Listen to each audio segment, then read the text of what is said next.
Hi friends, ration கடை பச்சரிசி வச்சு ரொம்பவே யூஸ்ஃபுல்லான அரிசி மாவு தாங்க இது. இடியாப்பம், கொழுக்கட்டை, புட்டு, அதிரசம், நம்ம பஜ்ஜி போண்டா மாவுக்கெல்லாம் மாவு பிசையும் போது கொஞ்சோண்டு கிறிஸ்பினஸ்க்காக அரிசி மாவு சேர்ப்போம். இந்த மாதிரி எல்லா வித பதார்த்தங்கள் செய்யறதுக்கு அரிசி மாவு நம்ம வீட்லேயே ரேஷன் கடை பச்சரிசி வச்சு சூப்பராக ரெடி பண்ணிடலாங்க. அதுக்கு நான் இன்றைக்கி 2 கிலோ ரேஷன் கடை பச்சரிசி எடுத்திருக்கேன். அதை இந்த மாதிரி ஒரு பெரிய பவுலுக்கு மாற்றிக்குங்க. பச்சரிசியில் இருக்கிற கல், மண், தூசி, நெல் இதெல்லாம் க்ளீன் பண்ணிவிட்டு எடுத்துகிட்டு வந்துடுங்க. ஃபஸ்ட்டு இந்த அரிசியை நல்லா வாஷ் பண்ணிக்கலாம். தண்ணி விட்டு நல்லா வாஷ் பண்ணும்போது அதில் இருக்கிற தூசெல்லாம் மேலே வந்துடுங்க. தண்ணி விட்டு இந்த மாதிரி கைகளால் நல்லா பிசைஞ்சு விட்டிங்கன்னா தூசெல்லாம் நல்லா மேலே வந்துடுங்க. அதுக்கப்புறம் இன்னும் 2-3 டைம் தண்ணி விட்டு நல்லா வாஷ் பண்ணி எடுத்துக்குங்க. அரிசி வாஷ் பண்ணும்போது உப்பெல்லாம் எதுவும் போட்டு வாஷ் பண்ண வேண்டாம். நார்மலாக தண்ணி விட்டு இந்த மாதிரி பிசைஞ்சு விட்டிங்கனாவே அதில் இருக்கிற தூசெல்லாம் நல்லா மேலே வந்துடுங்க. பாருங்கள், கருப்பு கருப்பாக எவ்வளோ தூசு இருக்குன்னு. இதெல்லாம் நல்லா வாஷ் பண்ணி ஃபில்ட்ரு பண்ணி எடுத்துகிட்டு வந்துடுங்க. அவ்வளோதாங்க. நான் 4-5 டைம் நல்லா கழுவி இந்த மாதிரி சுத்தமாக எடுத்துகிட்டு வந்துட்டேன். அரிசி பார்க்குறக்கு எப்படி நல்லா வெள்ளை வெள்ளையே இருக்குதுன்னு பாருங்கள். இதுக்கப்புறம் இந்த பாத்திரம் ஃபுல்லாக தண்ணி விட்டு ஊற வச்சு எடுத்துக்கலாம். இந்த அரிசி கிட்டத்தட்ட 2 மணி நேரம் நல்லா ஊறி வரணுங்க. அரிசி நல்லா ஊற ஊற அதிகமான குவான்டிட்டி மாவு கிடைக்குங்க. இது இப்படியே 2 மணி நேரம் நல்லா ஊறி வரட்டும். அதுக்கப்புறம் பார்ப்போம். பாருங்கள், அரிசி நல்லா 2 மணி நேரம் ஊறி வந்துருச்சு. இந்த மாதிரி நீங்களும் 2 மணி நேரம் ஊற விட்டு எடுத்துக்குங்க. பார்க்குறக்கு அரிசி நல்லா உப்பி வந்திருக்குங்க. கைகளால் இந்த மாதிரி உடச்சி விட்டிங்கன்னா நல்லா உடஞ்சி வரும். இதுக்கப்புறம் தண்ணியெல்லாம் ஃபில்ட்ரு பண்ணிடுங்க. ரேஷன் கடையில் இந்த மாதிரி அவுள் மாதிரி பெரிய அரிசி இருக்குங்க. அதை தண்ணி வடிகட்டும் போது ஃபில்ட்ரு பண்ணி எடுத்துக்குங்க. ஏன்னா காஞ்சதுக்கப்புறம் அது சீக்கிரம் காயாது. அரைக்கிறதுக்கு கொஞ்சம் கஷ்டமாக இருக்கும். அரைக்கும் போது கட்டி கட்டியாக பிடிச்சிக்கும்.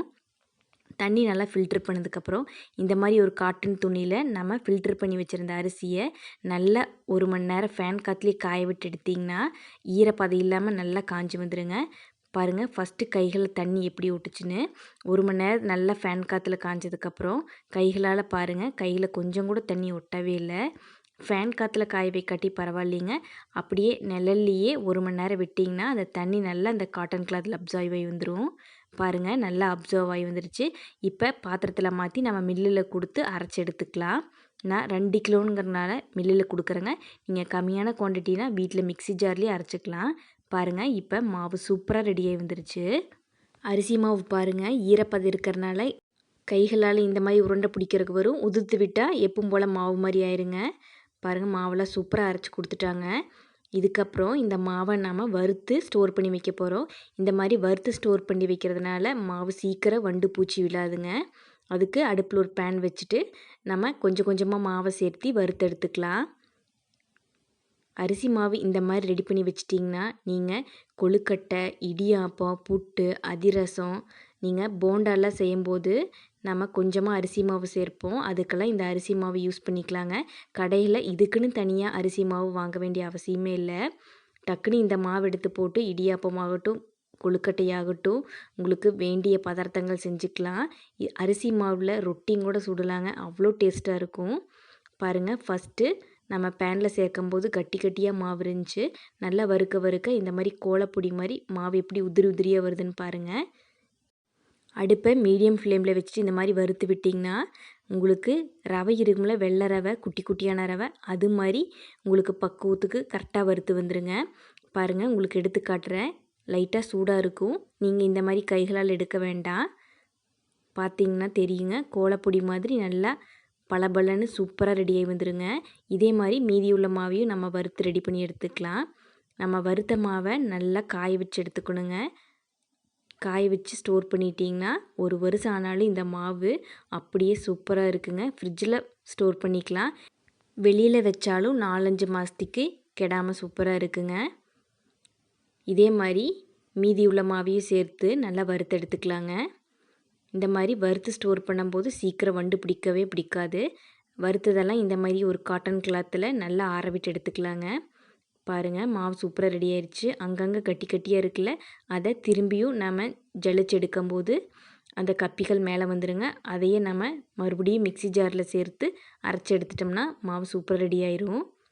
இந்த மாவு முக்கியமாக முறுக்கு செய்கிறதுக்கு அவ்வளோ யூஸாக இருக்குங்க. இந்த மாவோட பொட்டுக்கடலை மாவு, எள்ளு, ஓமம், உப்பு இதெல்லாம் சேர்த்து மாவு பிசைஞ்சு டக்குன்னு முறுக்கு சுட்டுறலாம். நீங்கள் அரிசி ஊற வச்சு அதுக்கப்புறம் ஆட்டி கஷ்டப்பட தேவையில்லைங்க. குயிக்காக நீங்கள் எப்போ முறுக்கு செய்யணும்னு தோணுதோ அப்போ மாவை பிசைஞ்சு டக்குன்னு செஞ்சிடலாம். அவ்வளோ கிறிஸ்பியாக டேஸ்ட்டாக சூப்பராக இருக்குங்க. கண்டிப்பாக நீங்களும் ரேஷன் கடையில் கொடுக்குற பச்சரிசியை வேஸ்ட் பண்ணாமல் இந்த மாதிரி ரெடி பண்ணி வச்சிட்டிங்கன்னா உங்களுக்கு பல இடத்துல யூஸ் ஆகுங்க. முறுக்கு, இடியாப்பம், கொழுக்கட்டை, பஜ்ஜி, போண்டா செய்யும்போது கொஞ்சமாக எப்படியும் அரிசி மாவு கிறிஸ்பினஸ்க்காக சேர்ப்போம்.